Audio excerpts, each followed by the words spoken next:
Are we live? Yes, we are. Hey guys, good evening to you guys. Welcome to an evening gathering. I encourage you, please, if you're here, can you come and sit at the front 2 rows or 3 rows at least? It's just for COVID stuff. For the ones who come later, there's more space for them. And please, if you come in the same car, you can sit next to each other. If you don't come in the same car, please follow the guidelines. Make some space for the person next to you. But yeah, if you are already in the building, please come and sit at the front so that it's more space for the ones at the back. Yeah. Oh, that's cool. We're good. Awesome. And yeah, stand up as we sing our first song for tonight. Ew. Let's stand and sing together.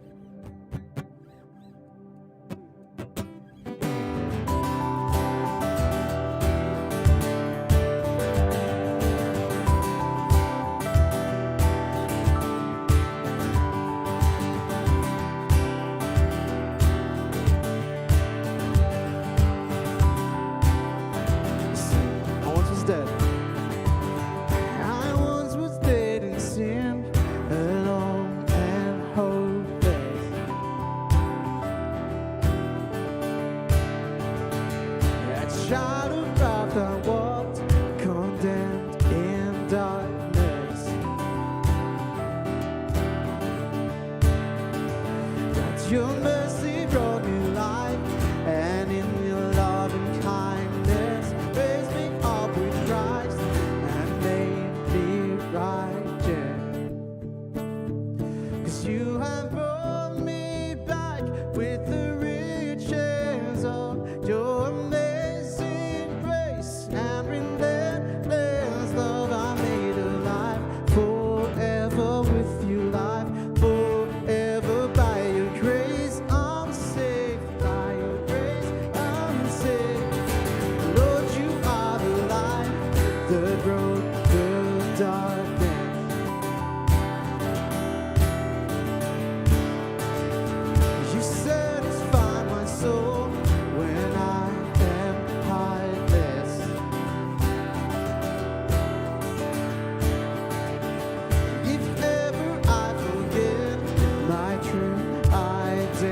and welcome to church tonight. I would just like to further Eliud's welcome for those that have walked in after. He's welcomed. So we've just got, for hangs after church tonight, I'm just doing some announcements. We've got hangs at the Gillespie's house tonight, and the address will be on the screen after church, or if you're online, just private message or DM us for the details. I'm just going to remind you that we just want to keep COVID safe. So if you've come in the same car, just to keep together, but if you haven't, just leave that space between you all, just to keep all the COVID safe rules. So I'm just going to read Acts 17, 16 to 34 from the Voice translation, just to do a pre-reading. Acts 17, 16 to 34. So Paul found himself alone for some time in Athens. He'd walk through the city, feeling deeply frustrated about the abundance of idols there. As in the previous cities, he went into the synagogue. Once again, he engaged in debates about Jesus with both ethnic Jews and devout Greek-born converts of Judaism. He would even wander around in the marketplace speaking with anyone he happened to meet. Eventually, he got into a debate with some Epicurean and Stoic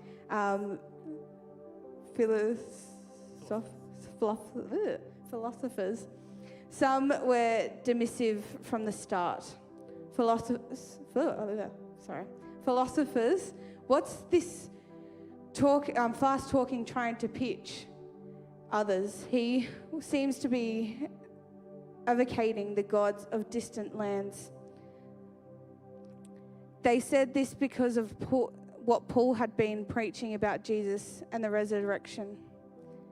19. This stirred their curiosity because the favorite pastime of Athenians, including foreigners who had settled there, were conversations of new and unusual ideas. So they brought to him the rock outcropping known as the Areopagus, where Athens intellectuals regularly gathered for debate, and they had invited him to speak.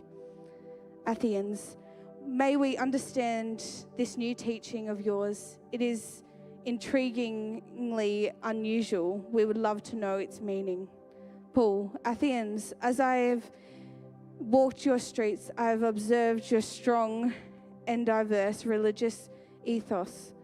You truly are religious people. I have stopped again and again to examine carefully the religious statues and inscriptions that fill your city. On one such altar, I read this inscription: to an unknown God, I am not here to tell you about a strange foreign deity, but about this one whom you already worship through without full knowledge.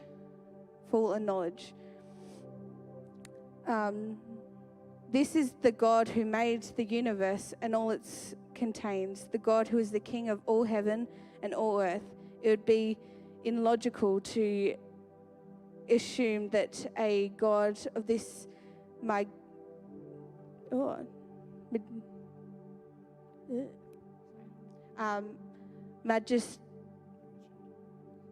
magnitude thank you, could possibly be contained by any man-made structure, no matter how majestic. Nor would it be logical to think that this God would need human beings to provide him with food or shelter. After all, he himself would have given to humans everything he needed: life, breath, food, shelter, and so on. 26. This God made us in all our diversity from one original person, allowing each culture to have its own time to develop, giving each its own place to live and thrive in its distinct ways. This purpose in all this was that people of every culture and religion would search for this ultimate God, grope for him in the darkness, as it were, hoping to find him. Yet in truth, God is not far from any of us. For you now know the saying, we live in God, we move in God, we exist in God. And still another said, we are indeed God's children. Since this is true, since we are indeed offspring of God's creative act, we shouldn't think of the deity as our own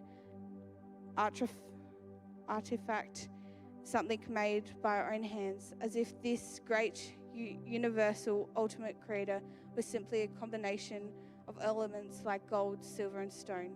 No, God was patiently tolerated this kind of ignorance in the past, but now God says it is time to rethink our lives and reject these unenlightened assumptions. He has fixed a day of the accountable when the whole world will be justly evaluated by a new higher standard, not by a structure, but by a living man. God selected this man and made him credibly in all by raising him from the dead. When they heard that last phrase about resurrection from the dead, some shook their heads and scoffed, but others were even more curious. Others, we would like you to come and speak to us again. Paul left at that point, but some people followed him and came to faith, including one from Areopagus named Dionysus, a prominent woman named Damaris, and others. I would like to hand over to the generosity video. Your generosity helps us bless our local community, help the needy, and supports both our local and international missionaries. Go to ebc.org.au/give. Here are some quick, easy, and safe options to give. Join us on our Get.Generous platform by clicking on this link and follow the prompt. You can set up giving through your card or use the text to give option. Simply text GIVE space $amount to 0438 836 306 and follow the prompt to complete the process. Direct debit is also available. You may be already doing this, just like 73% of our church family. Through your partnership and generosity, we continue to make a difference in the lives of people, and together we can continue to worship God through our generosity. Awesome. It's really cool to see you guys here tonight. I'm really excited to be speaking on this awesome passage and to further us through our series in Speak. This is our third week, I think. Yeah, first week we had Dale, and he talked about how a whole series of listening before this, learning to listen well, helps us to speak well. And so that was really helpful. Last week, Humphreys came to us and talked about how best we speak to ourselves and what God says about us and how that should affect how we speak to ourselves as well, which I found super helpful. And tonight, I thought I'd broaden it a little bit. We're going to be talking about how we speak to others.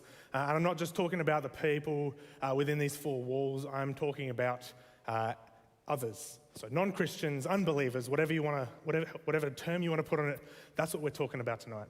And that's the moment that Paul finds himself in the passage that Courtney read for us earlier. So what's happened before this point? Obviously, this is the Roman Empire. Jesus has died, resurrected. His disciples have started to go out. And Paul, who was called Saul, who was someone who was persecuting Christians, actually had his life turned around and became one of the leading missionaries in the early Christian church. And so a lot of Acts spends some time going through Paul's missionary journeys. He went through 3 of them throughout the course of Acts. And I thought there's a lot of jargon and stuff at the start of this passage that, you kind of glaze over if you've read it too many times or you just don't get it. So I've got a video that I want you guys to watch before we get into it, just so you can kind of understand some of the historical context of the Roman Empire and of Paul's mission. So jump up to the video.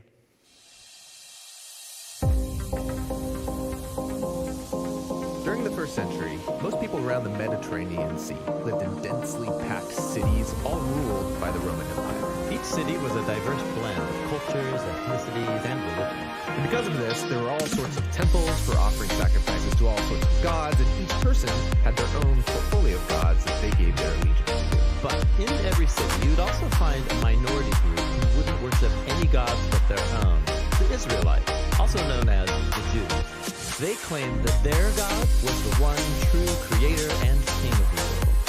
Now, all these cities were connected by a network of roads built by the Roman Empire, and so it was easy to move around, to do business, and even spread new ideas. Now, one person familiar with these roads was the Apostle Paul. He spent the second half of his life traveling from city to city, announcing that Israel's God had appointed a new king over the nation. This king wasn't like anyone who'd come before. Right. Most kings rule with aggression or power, but this new king rules with self-sacrifice and love. His name is Jesus, and Paul is his herald, who's inviting all people to live under this king. The stories of Paul's travels and how people received this message, that's what the third part of Acts is all about. For some time, Paul's home base had been in the city of Antioch. And from there, he and his co-workers went out on 3 road trips, traveling by land and by sea to strategic cities throughout the empire. In each city, Paul's custom was to go first to the Jewish synagogue where his people gathered. He'd start teaching and showing how the Messianic king promised in the Hebrew Scriptures is Jesus of Nazareth. And some believed this news, others didn't, and still others thought this message was so misleading and dangerous, they would incite riots to kick Paul out of town. And so that's when Paul would take to the bustling city marketplace. He would set up shop there to make and sell leather tents to cover his travel expenses. And here, Paul kept sharing the news about the risen King Jesus with anybody who would listen. He was often misunderstood as just promoting a new god. One time he prayed for a sick person, they were healed, and everyone around thought he must be a Greek god that came down to visit them. But Paul insisted there's only one true God, and he was his servant.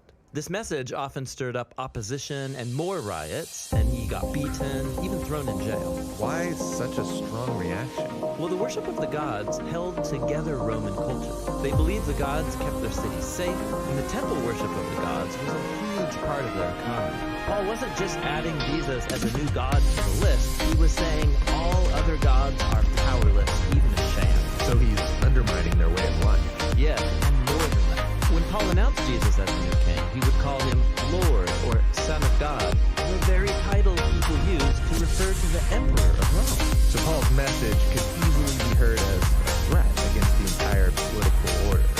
Why would anyone join this movement? And it sounds dangerous. Well, people were captivated by the story and how his love created communities where all people were treated as equal, regardless of ethnicity, gender, or economic status. These people formed new families that would eat together. They lived sacrificially and took care of their poor. They lived like Jesus actually was the king. Right. And so in every city where Paul announced a message about Jesus, people were being transformed by God's Spirit to become new kinds of humans. So Paul would stay in that city and teach them the way of living. And then he would leave for New. This was a difficult life. Paul had to endure a lot of pain and a lot of suffering. Yeah, and he did so because he believed that his own hardships were a reenactment of Jesus' suffering and death for others. He said it was God's own love that drove him to share the story of Jesus no matter the cost. After his third road trip, Paul's reputation had grown. He had made many new friends, but had also made many new enemies that he would be wise to avoid. But Paul didn't avoid them. His next stop was Jerusalem, a city full of people who wanted him arrested, even dead.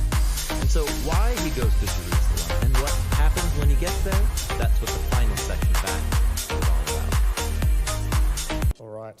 We are not going to the final section of Acts. If you are intrigued as to what happens to Paul, I would encourage you to read it on your own time. But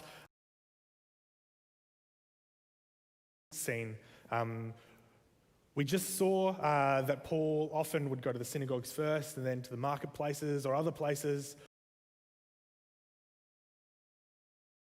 Cities that he went to visit. The first hated everything he had to say and were just like, get out of here. Riots were going down. He was pushed out of the city.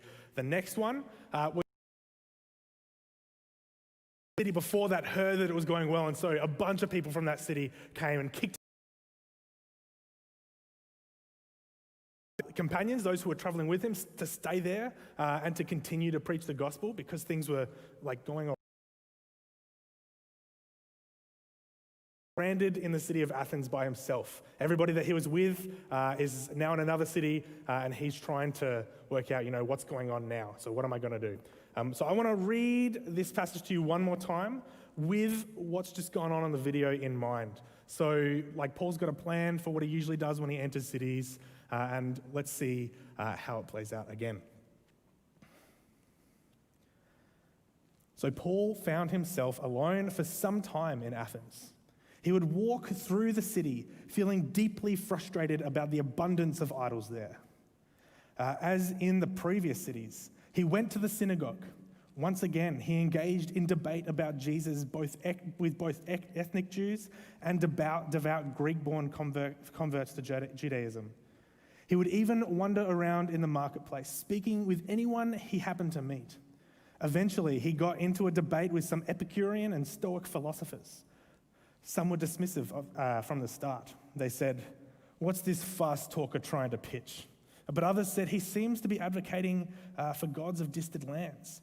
They said this because of what Paul had been preaching about the resurrection. Pause. Resurrection in Greek is anastasis, which was a name. So they assumed resurrection was a name of a god. This stirred their curiosity. Because the favorite pastime of the Athenians, including the foreigners who had settled there, was conversation about new and unusual ideas. So they brought him to the rock outcropping known as Areopagus, where Athens intellectuals regularly gathered for debate, and they invited him to speak. They said, "May we understand this new teaching of yours? It is intriguingly unusual. We would love to know its meaning. Athenians, I have walked your streets. I have observed your strong and diverse religious ethos. You are truly a religious people. I have stopped again and again to examine carefully the religious statues and inspections that fill your city. On one such altar, I read this inscription: to an unknown God. I'm not here to tell you a strange foreign deity, but about this one who you already worship, though without full knowledge. This is the God who made the universe and all it contains, the God who is the King of all heaven and earth. It would be illogical to assume that a God of this magnitude could possibly be contained in any man-made structure, no matter how majestic. Nor would it be logical to think that this God would need human beings to provide him with food and shelter. After all, he himself would have given to humans everything they need: life, breath, food, shelter, and so on. This God made us all in our diversity from the original person, allowing each culture to have its own time to develop, giving each its own place to live and thrive in its distinct ways. His purpose in all this was that people of every culture and religion would search for this ultimate God, grope for him in the darkness, as it were, hoping to find him. Yet in truth, God is not far from any of us. For you know the saying, we live in God, we move in God, we exist in God. And still another said, we are indeed God's children. Since this is true, since we are indeed offspring of God's creative act, we shouldn't think of the deity as our own artifact, something made by our own hands, as if this great universal ultimate creator were simply a combination of elements like gold, silver, or stone. No, God has patiently tolerated this kind of ignorance in the past, but now God says it is time to rethink our lives and reject these unenlightened assumptions. He has fixed a day of accountability where the whole world will be justly evaluated by a new, higher standard, not by a statue, but by a living man. God selected this man and made him credible to all by raising him from the dead. When they heard that last phrase about the resurrection from the dead, some shook their heads and scoffed, but others were even more curious. They said, "We would like you to come and speak to us again." Paul left at this point, but some people followed him and came to faith, including one from the Areopagus named Dionysus, a prominent woman named Damaris, and others.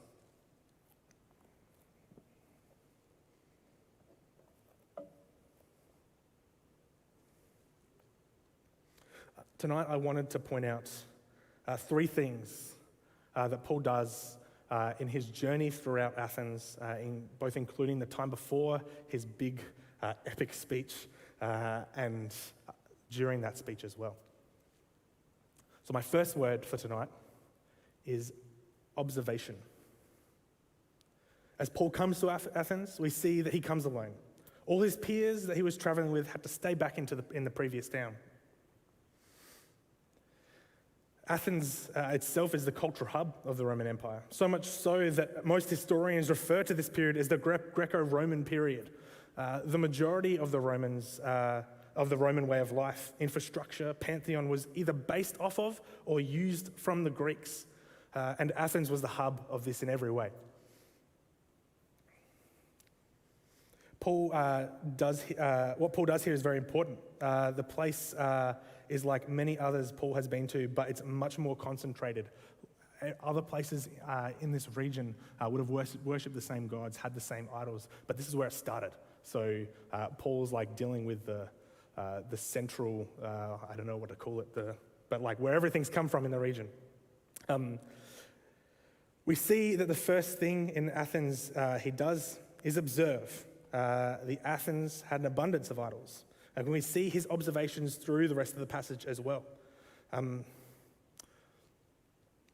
He observes everything that's going on. So my question when I read all that is, what are we doing to observe the culture around us? Not in a way that we're just, looking at it, but how are you trying to understand how the cogs turn in our Western society and what our place to play is in that? Maybe a way for you to do this is to,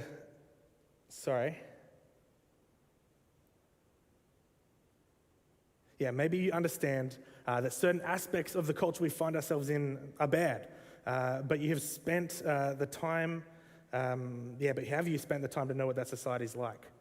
Have you spent time like Paul did, walking through the streets, studying closely? I think you'll find that most of the time there is more to some than just we are right and they are wrong, which we'll see more of soon as Paul goes on. But I would encourage you all to spend time.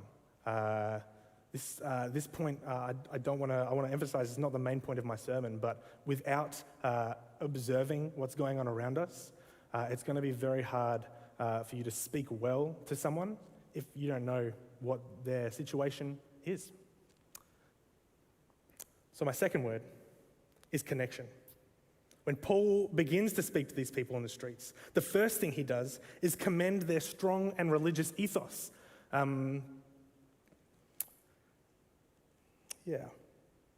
He's drawing a connection as well as a similarity between himself and the people of Athens. Paul is as well someone of strong religious ethos. Both before Christ came to him in a vision and he changed his ways and started following Christ. Also when he was a Jew as well. Before, when he was persecuting the Christians, he was a devout Jew and he believed that the Christians were doing was wrong, so he persecuted them. While not exactly the same, there is an obvious passion for religious pursuits in the city, and this is something Paul can empathize with. The second thing Paul mentions to them is their altar to the unknown God. The Greeks and Romans loved new gods, and they were willing to add more to their collection. This altar was a testament to that. Having an altar to an unknown God meant they were never missing any god as part of their pantheon.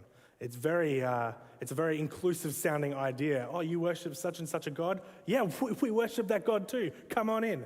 But Paul is about to twist this on its head a little bit as well. So with this connection, what I wanted to ask was how can we do more to build a bridge in Western culture that we find ourselves in. Maybe for you, this looks like making time in your week to spend time with people that you know aren't a believer or don't believe the same things that you do. Not with like the goal of trying to convert them, just with no strings attached. Like, how are you building connections with people? Whatever this looks like for you, I would encourage you to think seriously about it, because I think this is something that a lot of people struggle with. Maybe you've grown up in a Christian home. You maybe have even gone to a Christian school. And maybe like me, you're going to a Bible college as well. Probably not that far, but I know that that's the situation I find myself in, is that it's so easy to disconnect yourself with other people and to be like, I'm right, so it doesn't matter. But yeah, I would encourage you, what are you doing to spend time with the non-Christians in your life and to connect with them?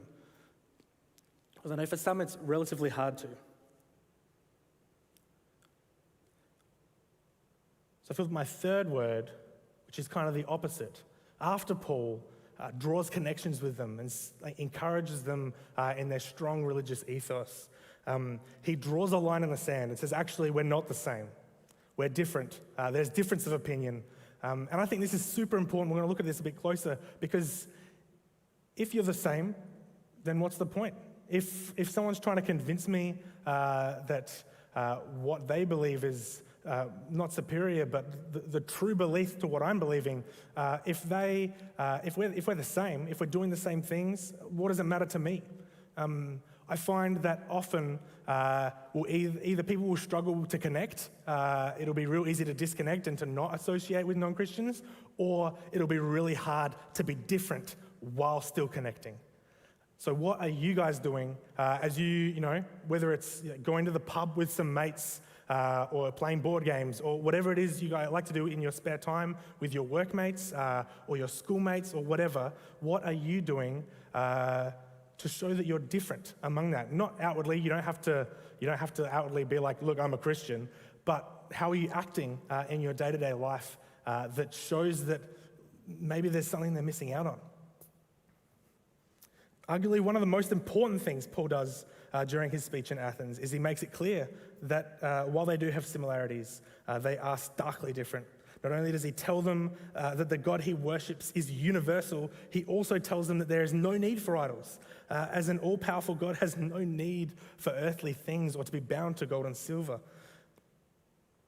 Paul shows us here that pointing out differences between our beliefs and other people's we come across is vital.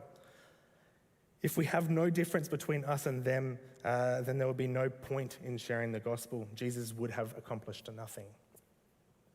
If Paul finished the conversation complimenting the Athenians' strong and diverse religious ethos, there would have been no change. This story is also a great example because pointing out the difference often leads to many walking away. And we need to be okay with that.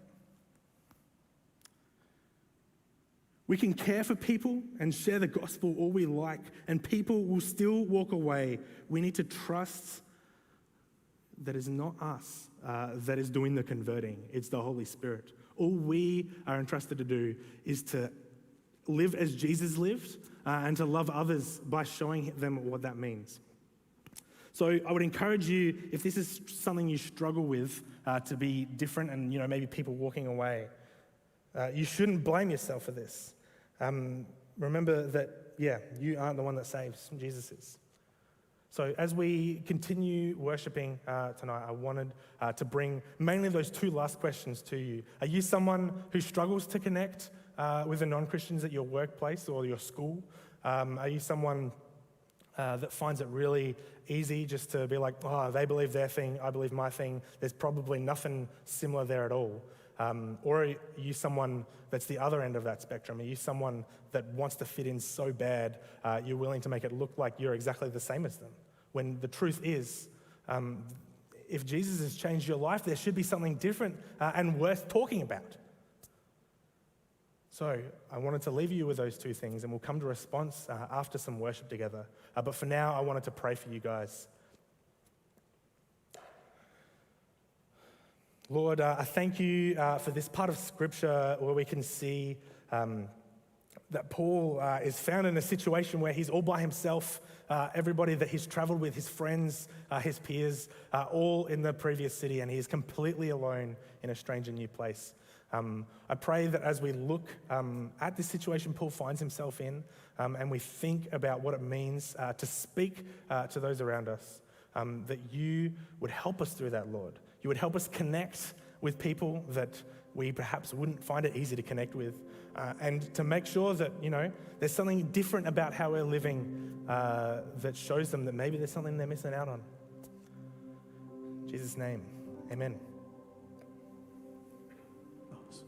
Thanks, Tom. Why don't you stand as we continue our time in worship through singing?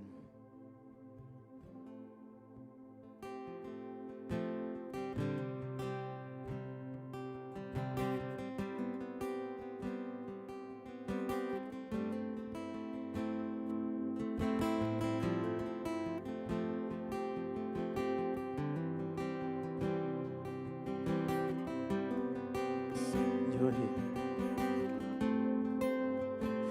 You are here, moving in our midst. I worship you. I worship you. You are here, working in this place. I worship you.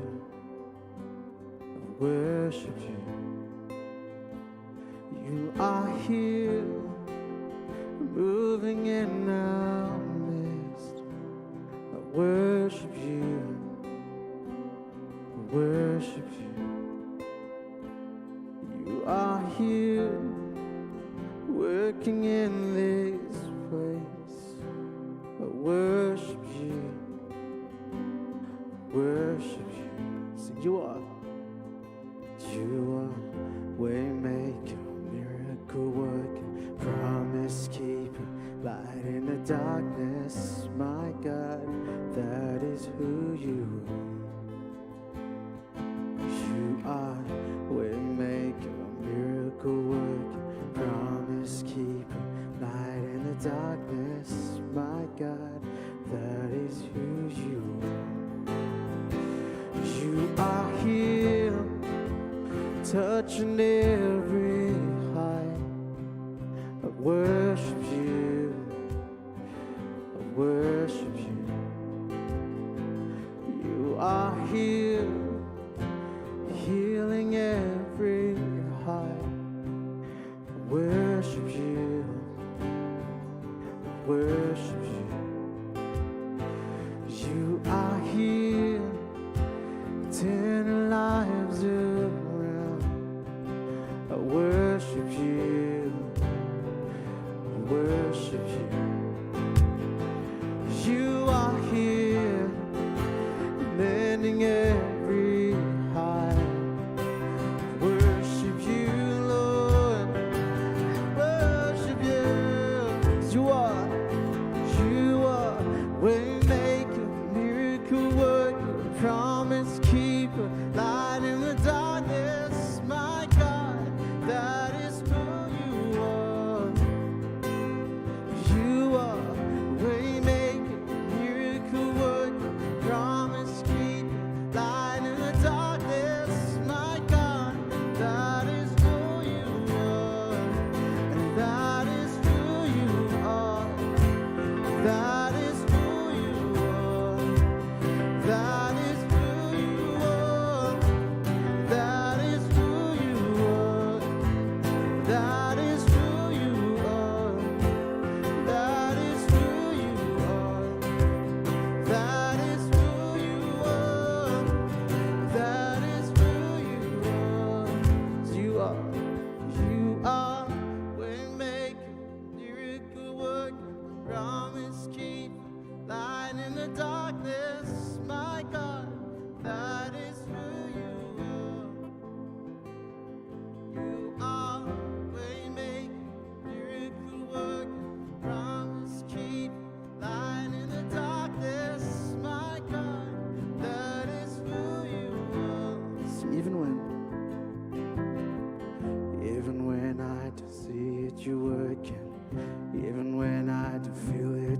working. You never stop, you never stop working. Never stop, you never stop working. Even when I don't see it, you working. Even when I don't feel it, you working. You never stop, you never stop working. You never stop, you never stop working. Even when I don't see it, you working. Even when I don't feel it, you working. You never stop, you never stop working. You never stop, you never stop working. Even when I don't see it, you working. Even when I don't feel it, you working. You never stop, you never stop working. Never stop, you never stop working. Waymaker, miracle worker, promise keeper, light in the darkness, my God, that is who you are. You are waymaker, miracle worker, promise keeper, light in the darkness, my God, that is who you are. Sing it again, you're waymaker. You are waymaker, miracle worker, promise keeper, light in the darkness, my God, that is who you are. You are waymaker, miracle worker, promise keeper, light in the darkness, my God, that is who you are. That is who you are. That is who you are. That is who you are. That is who you are. That is who you are. That is who you are. That is who you are. That is who you are. 'Cause you are waymaker, miracle worker.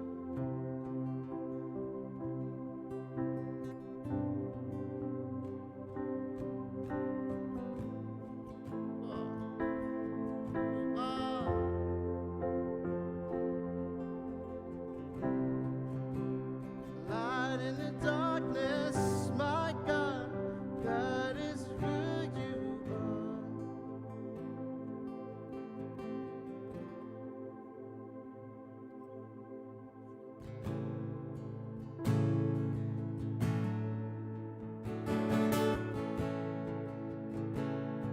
You heard. Are you hurt and broken within? Overwhelmed by the weight of your sin? Jesus is calling. Have you come to the end of yourself? Do you thirst for a drink from the well? Jesus is calling.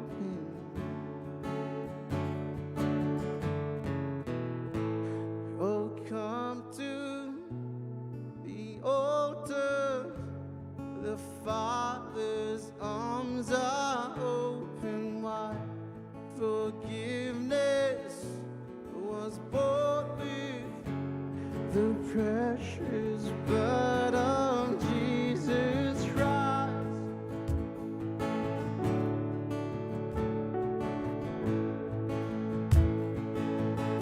So leave behind. Leave behind your regrets and mistakes. Come to them, there's no reason to wait.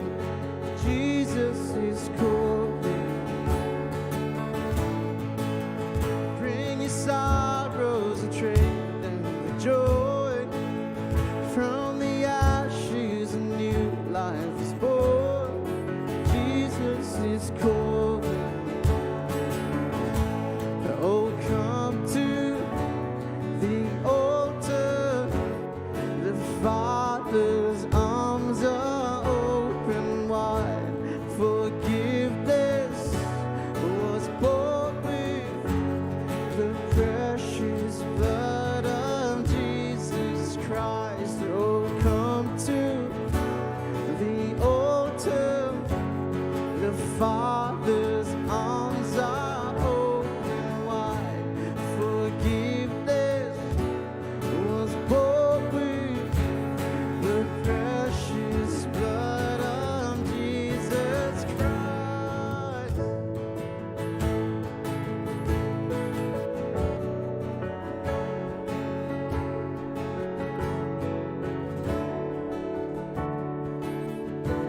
So, what a Savior.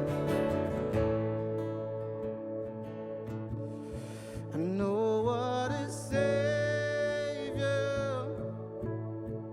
Isn't He wonderful? Sing hallelujah. Christ is risen.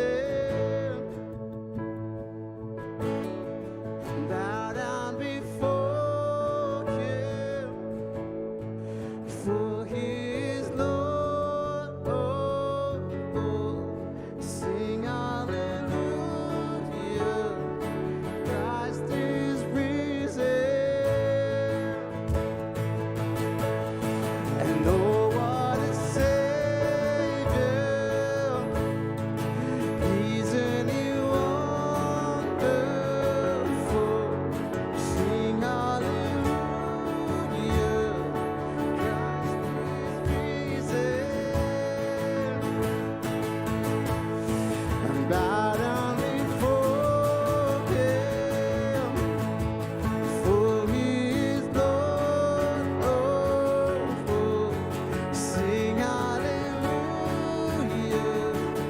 Christ is risen.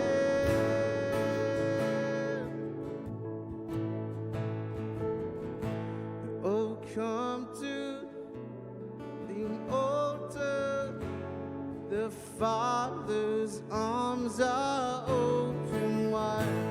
Forgiveness was bought with the precious blood of Jesus Christ. Oh, come to the altar. The Father's arms are open wide. Forgiveness was bought with the precious blood of Jesus Christ.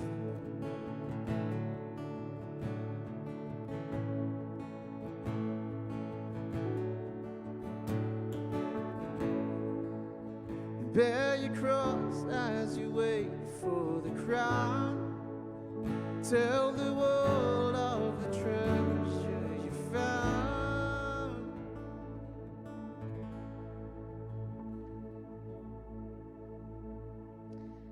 Okay, we're just going to head into some time of reflection and response now.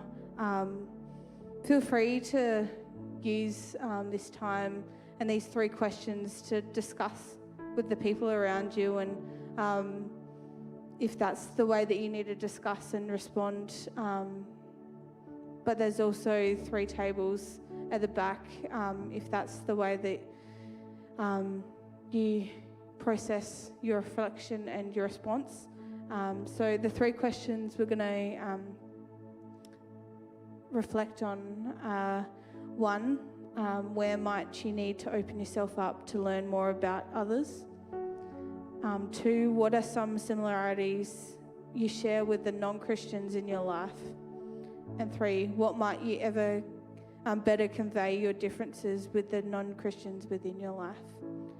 So we're just going to spend some time now just reflecting that and just spending some time in response. So you can sit down and just respond.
might just let you finish your responses on the papers, on the tables, and we're going to have Tom with a roaming mic.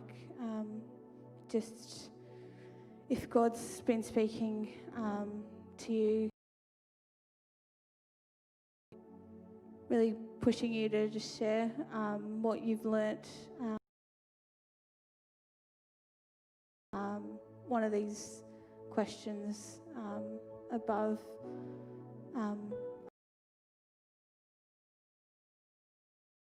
Take that calling from God, just share, because what you say might be what another person in this room or online needs to hear today.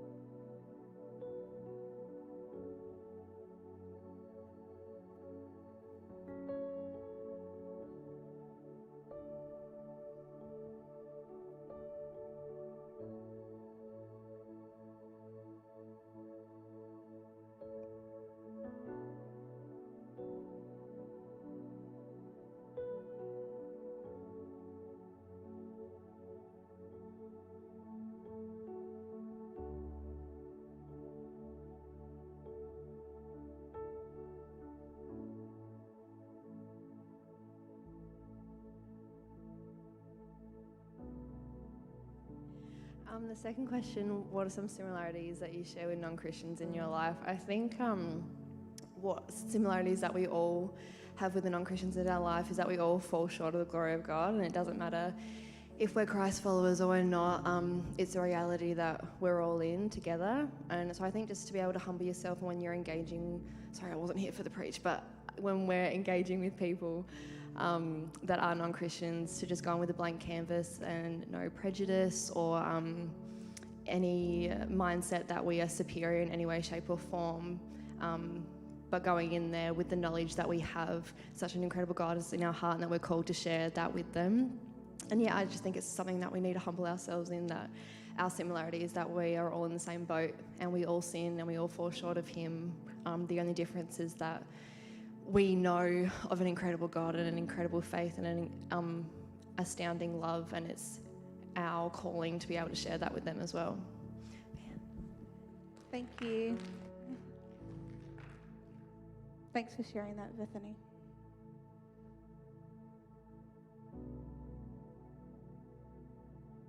Do we have a couple more responses?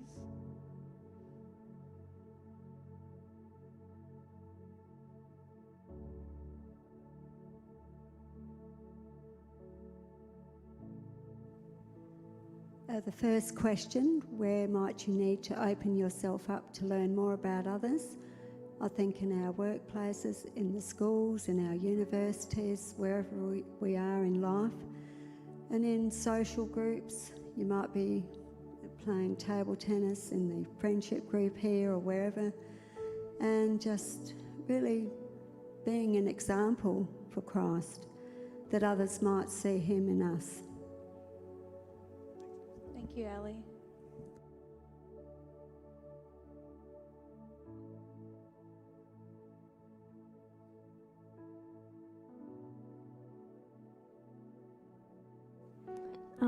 I grew up as a non-Christian. So that first question, where might you need to open yourself up to learn more about others?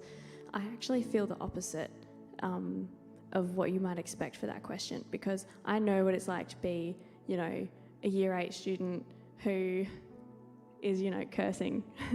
And as a teacher, I can totally empathize with that. But I think what I really struggle with is coming here to church and for me, it was like black and white. Like I was blind and now I see.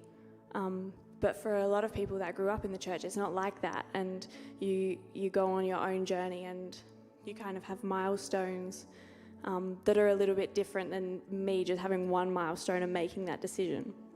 So I think I need to learn more about what it's like to be kind of living in a grey area in a way, even though that's not what we're called to. But yeah, I don't know. I think I need to learn how to empathize more with people that are still on their journey, even though they've been in church for a long time. Yeah. Thanks, Nicole, for sharing that.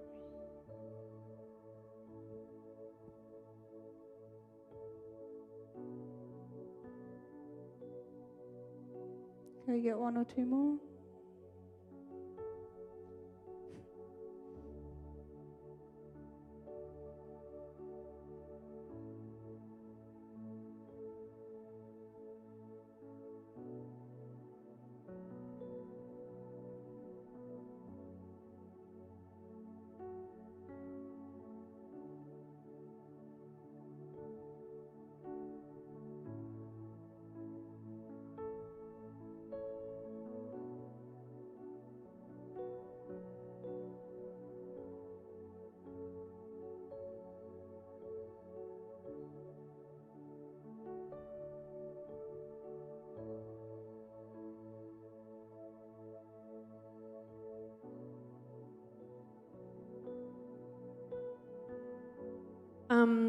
I'm going to start this, and I'm not quite sure where it's going to end at this point, so we'll see where it goes.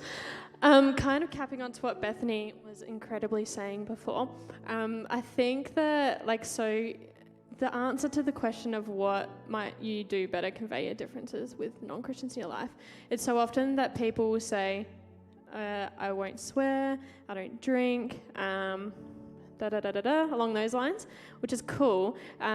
But also, I think the main point of this is not going into it with a view of being like, oh, yeah, I'm going to show this person the miracles of living this life. But it should be going into it saying, I'm showing this person the miracles of God's love. And I think we so clearly should do that, because so often in the media and in our day and age, a lot of people view religion as the Bible pretty much, and sets of rules and that stuff. And if the only way we are conveying our differences is through rules, then I don't think that that's an accurate picture of what Jesus' love is. And we should be going into it and just being like, how can I love this person more than I love myself? And I think that that's the basic thing. So, and like I said, we're going to continue to fall short of the love of God, and we're going to make mistakes. And if I was a non-Christian, I wouldn't like somebody coming into my life being like, yes, I've got it perfect, I've got it down. But I would like somebody to come in and be like, yes, I'm all of that, I'm all my imperfections, but I'm still loved by him. That's what I think. Thank you, Caitlin. All right, I'm going to hand it back to Elliot and Warren, and I'll invite everyone to stand, and we'll just sing a couple more worship songs. Awesome, invite you to stand. These are some really good questions, Tom. That was really question. The one I was really spent a lot of time on was the last one, I reckon. I think definitely throughout COVID-19, having a lot of online friends who are non-Christians. One thing I realized is having the confidence in the Spirit to lead you to the right place to share your faith. But you don't actually say that you a Christian. Simply, one time I had this conversation with another friend online here, and literally they asked me what I do on the weekend. And I say, I go to church. And the other one's like, what do you do for a job? And I told them what I do for a job. So yeah, I think responding to the last question, just having confidence through to, I guess, lead us to a space of confidence to speak the truth in what you actually do on the weekend. And some of us are guilty of that. I've also stepped in that space where I judge myself, thinking if as soon as I mention the word Jesus, people would judge me. But you'd be surprised how many non-Christians out there are doing the same journey as you guys, finding a way to belong. So I encourage you guys to, have confidence in the Spirit. So, that's my sermon for the night. I'm going now. Why aren't you by yourself? Anyway. Wait, what's the next song? I'm about to end this key of Yahweh. It may look like I'm surrounded, but I'm surrounded by you. It may look like I'm surrounded, but I'm surrounded by you. It may look like I'm surrounded, but I'm surrounded by you. It may look like I'm surrounded, but I'm surrounded by you. It may look like I'm surrounded, but I'm surrounded by you. It may look like I'm surrounded, but I'm surrounded by you. It may look like I'm surrounded, but I'm surrounded by you. It may look like I'm surrounded, but I'm surrounded by you. And this is how I fight my battles. This is how I fight my battles. This is how I fight my battles. This is how I fight my battles. This is how I fight my battles. This is how I fight my battles. This is how. It may look like I'm surrounded, but I'm surrounded by you. It may look like I'm surrounded, but I'm surrounded by you. It may look like I'm surrounded, but I'm surrounded by you. It may look like I'm surrounded, but I'm surrounded by you. And this is how I fight my battles. This is how I fight my battles. This is how I fight my battles. This is how.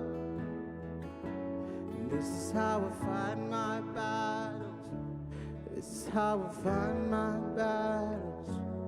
This is how I fight my battles. This is how.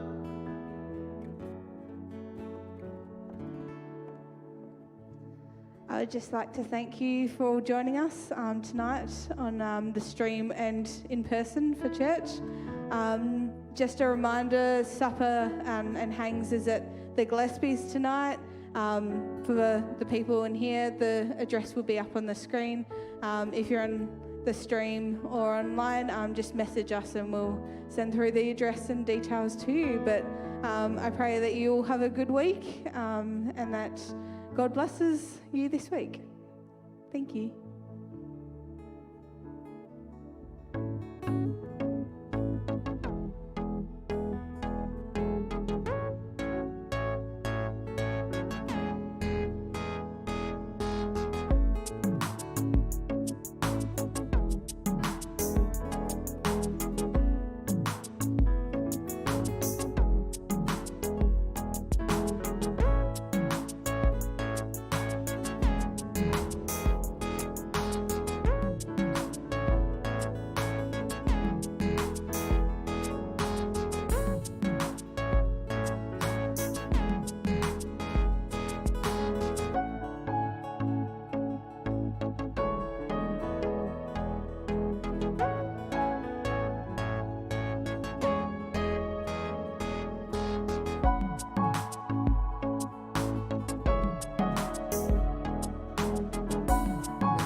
Bye.